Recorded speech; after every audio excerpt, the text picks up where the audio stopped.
Hey, welcome back to Total Chiefs News. If you're here, you care about winning, not highlight reels. Today, we're breaking down 3 glaring weaknesses the Chiefs need to fix during the bye week. The real stuff that could cost them when the stakes get highest. Quick heads up, we're trying to hit 6,000 subscribers on this channel, so if you're into straight tactical Chiefs talk, please subscribe and tap the bell. It helps us drop more breakdowns like this. Also, show some love with a like if you want more film and trade deadline talk. All right, here's the short version of what we'll cover. Number 1, the defensive front, run defense and pass rush depth. When the Chiefs can't generate pressure, opponents pick apart the back of the defense.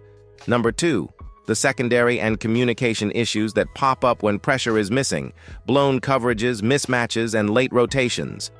Number 3, the offense in short yardage and near goal line scenarios. Inconsistent push, predictable calls, and how that saps momentum. If you've read that Yardbarker piece I've been looking at, you'll recognize the themes. I wanted to make a clean, fan-friendly breakdown so you can see exactly why these matters and what the coaching staff could realistically do on the bye. If you want me to line-by-line tie this video to that article, paste the text in the comments or DM, and I'll make a clip-by-clip follow-up. Before we dig in, which of these 3 makes you lose sleep? Type 1 for the defensive front, 2 for the secondary, or 3 for the offensive short yardage problems. I'll read the top comments and pin the best takes. Ready? Let's jump into weakness number 1.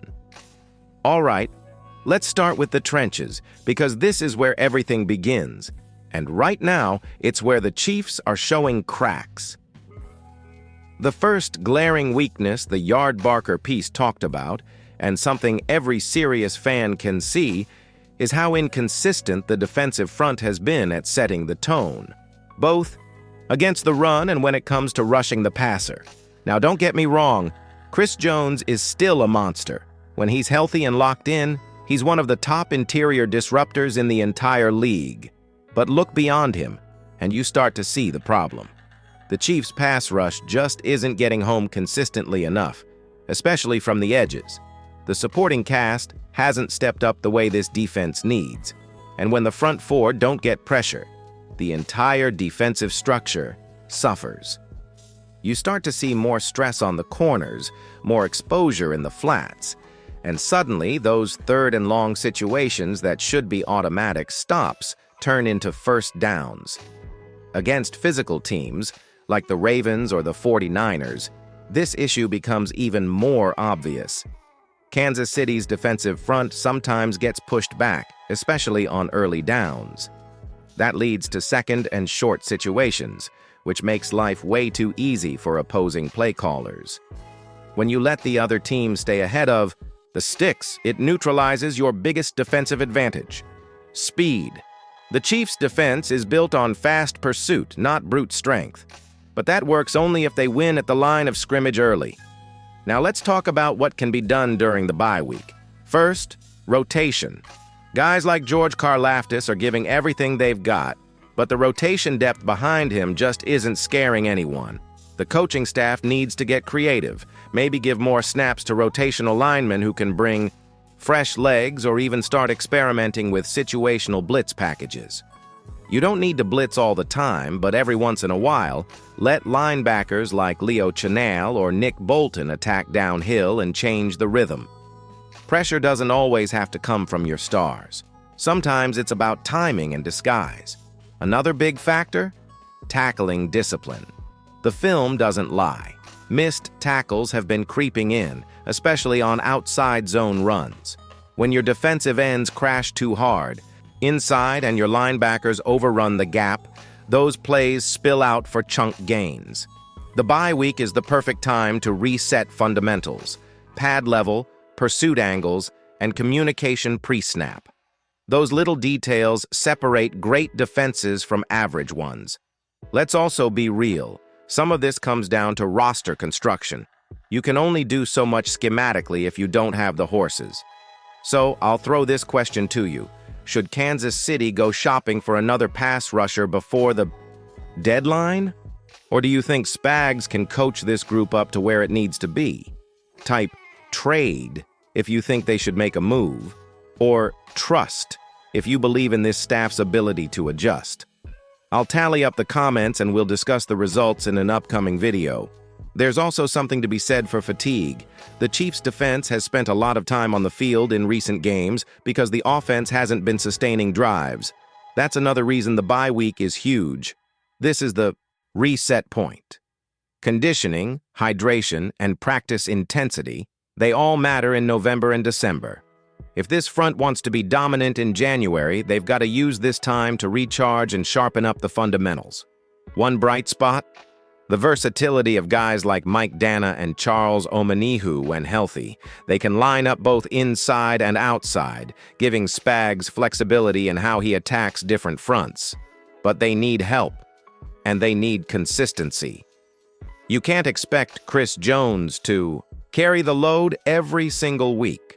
So here's the bottom line. If Kansas City wants to be back in the Super Bowl conversation, the defensive line has to rediscover that edge. They don't have to be perfect. They just need to be relentless. Because when this front dominates, the entire defense looks elite. If you agree, hit that like button and help push this video out to more Chiefs fans. We're trying to hit 6,000 subscribers here on Total Chiefs News, and every like and sub helps keep these deep dive breakdowns coming your way. Now, with that said, let's shift to the second major weakness, the one that's been haunting Kansas City at the worst possible times, the secondary and its communication breakdowns. All right, let's move to weakness number 2, and this one has been creeping up in ways that fans are starting to notice every single Sunday. We're talking about the secondary. Now, statistically, Kansas City still ranks near the top in a lot of defensive categories, but numbers don't always tell the full story. You can feel it when you watch. There's a rhythm issue back there, a communication breakdown that keeps showing up at the wrong times. When the pass rush doesn't get home, everything behind it gets exposed. You've probably seen it too. Corners getting caught peeking into the backfield, safeties arriving half a step late, and opposing quarterbacks finding soft spots in the zones. Against elite QBs, think Josh Allen, Joe Burrow, or Lamar Jackson, that half-second of hesitation is all they need to burn you. One thing the Yardbarker piece really highlighted is how these breakdowns aren't always about talent. Guys like Trent McDuffie, Jalen Watson, and L'Jarius Sneed have proven they can lock down top receivers. The issue is timing and communication. Sometimes the call changes late, or the coverage rotation isn't synced between the safeties and corners. Those moments create free yards, and when you're talking about playoff football, free yards are the difference between holding a lead and watching it slip away. Let's be fair. Steve Spagnuolo's system isn't easy. It's complex, full of disguises, and relies on everyone being on the same page. When it works, it looks brilliant. The quarterback never knows what's coming. But when one guy is off, it looks chaotic. During the bye week, this is where the coaching staff has to tighten things up. They need to simplify some of the communication rules, especially against hurry-up offenses that prevent substitutions. I think one underrated fix is getting more vocal leadership from the safety room. Justin Reid has the experience and IQ to make that happen. But communication can't just come from one guy. It has to be collective. Everyone from corners to linebackers needs to echo calls, so no one is left guessing what the coverage shell is supposed to look like. That kind of precision comes from repetition, and the bye week gives you time to drill it over and over again. Now let's talk about matchups, specifically the slot corner spot. Kansas City's been rotating players there, trying to find the perfect balance between size, speed, and physicality. But that rotation can also disrupt chemistry. If you're constantly switching personnel, you risk losing rhythm in zone coverage. I want to hear your take on this. Should the Chiefs stick with a consistent slot corner and let him grow into the role, or keep rotating based on opponent? Drop your answer in the comments. Type stick if you want stability, or rotate if you think matchup flexibility is the way to go. The other factor that keeps popping up is tackling after the catch. Even when coverage is decent, Missed tackles have turned routine slants into 20-yard gains. The Chiefs pride themselves on gang tackling, 11 hats to the football, but that energy has to be there every down. The bye week should be about getting back to that identity. So what's the fix? For me, it's a blend of focus and fundamentals. Simplify the calls when necessary, get your communication crisp, and trust your technique. The Chiefs have the talent to lock down anyone when they play clean football. It's just about consistency, doing it every single drive, not just when the adrenaline kicks in.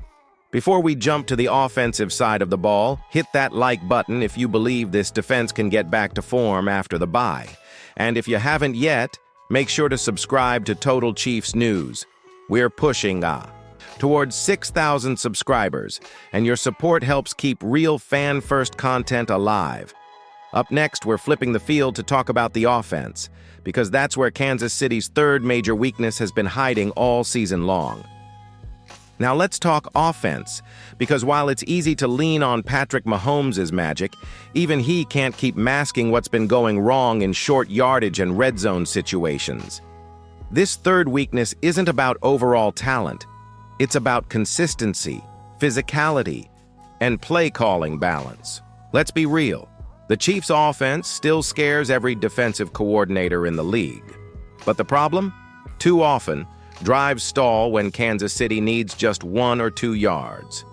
You can feel the frustration when it's 3rd and 1 or 4th and inches, and instead of a straightforward power run, it turns into a shotgun pass or a trick play that ends in disaster. These are wasted chances that championship teams can't afford. The yard-barker piece hit this squarely. The Chiefs must regain their identity in short-yardage football.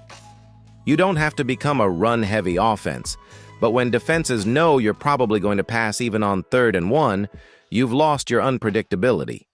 Defenders are pinning their ears back and daring Mahomes to make something happen off script. That's not sustainable in January. It starts up front. The offensive line has had moments of brilliance. Creed Humphrey and Joe Thuney continue to be reliable anchors, but the interior push just hasn't been there consistently. It's not about strength. It's about leverage, pad level, and willpower. You need that attitude that says, we're getting this yard whether you like it or not. The Chiefs also need more creative, high-percentage plays in those tight situations. Think quick RPOs with motion, under-center formations that disguise intent, or even getting Isaiah Pacheco running downhill behind extra blockers. Let your offensive linemen fire off the ball instead of sitting back and pass. Protection. Let the run game do some of the dirty work so Mahomes doesn't have to play hero on every short down. Another issue that ties into predictability is pre-snap motion. When Kansas City uses motion effectively, defenses hesitate. They can't guess the direction of the play. But in recent games, that element's been less pronounced. The bye week is the perfect opportunity to rebuild those tendencies. Mix it up, add new wrinkles, and make opponents second-guess everything. So here's your question. Do you trust Andy Reid and his staff to scheme their way around these short-yardage struggles? Or do you think Kansas City should look for help on the offensive line before the deadline? Drop your thoughts in the comments. Type scheme if you believe in Reid's creativity, or buy if you think it's time to add muscle. And hey, if you're enjoying this breakdown, make sure to hit that subscribe button. We're grinding to reach 6,000 subscribers here on Total Chiefs News, and every single click helps. Plus, hit like if you want a full trade deadline video where we break down realistic offensive upgrades the Chiefs could make. Coming up next, we're wrapping things up with what the team should actually do during this bye week. The priorities, the fixes, and the mindset heading into the second half of the season. So here we are, the bye week. The point in the season where championship teams separate themselves from the rest. For the Kansas City Chiefs, this isn't about panic. It's about precision. Every team hits bumps, but the great ones use the bye to fix what's holding them back. The first order of business? Get healthy. That might sound obvious, but it's huge. Guys like Nick Bolton, Charles Omenihu, and others need this downtime to get back to full speed. A rested defense means faster reads, better communication, and sharper tackling. When your legs are fresh, those half seconds that caused blown coverages or missed sacks disappear. Second, reevaluate the rotation. Steve Spagnuolo and Andy Reid have to look at snap counts, especially in the trenches. Are they keeping the defensive front fresh? Are they overloading the same players week after week? Fixing that balance now could mean fresher legs in December, and that's when playoff football is earned. Third, fix the rhythm of the offense. This is where Andy Reid and Mahomes can get surgical. They need to review the film, identify tendencies, and add wrinkles that catch defenses off guard. The Chiefs have too much talent to be predictable. This week is about installing confidence, not just plays, knowing that when it's 3rd and 1, the offense can trust the line to do its job. And finally, mindset. This is the moment to reset mentally. The bye week isn't just about recovery, it's about reflection. The Chiefs are still one of the best teams in football, but greatness isn't automatic. It's earned every week, one rep at a time. So here's my question for you. Should the Chiefs make a move before the trade deadline to strengthen this roster, or do you think this current squad has what it takes to make another Super Bowl run? Let's make it a poll in the comments. Type yes if you want to see a trade, or no if you think this team already has enough firepower to finish the job. Before you go, do me one quick favor. Hit that like button and subscribe to the channel. We're pushing for 6,000 subscribers here on Total Chiefs News, and your support makes all of this possible. Thanks for watching Chiefs Kingdom. Enjoy the bye, and we'll be back soon with another deep dive on how Kansas City can keep its dynasty alive.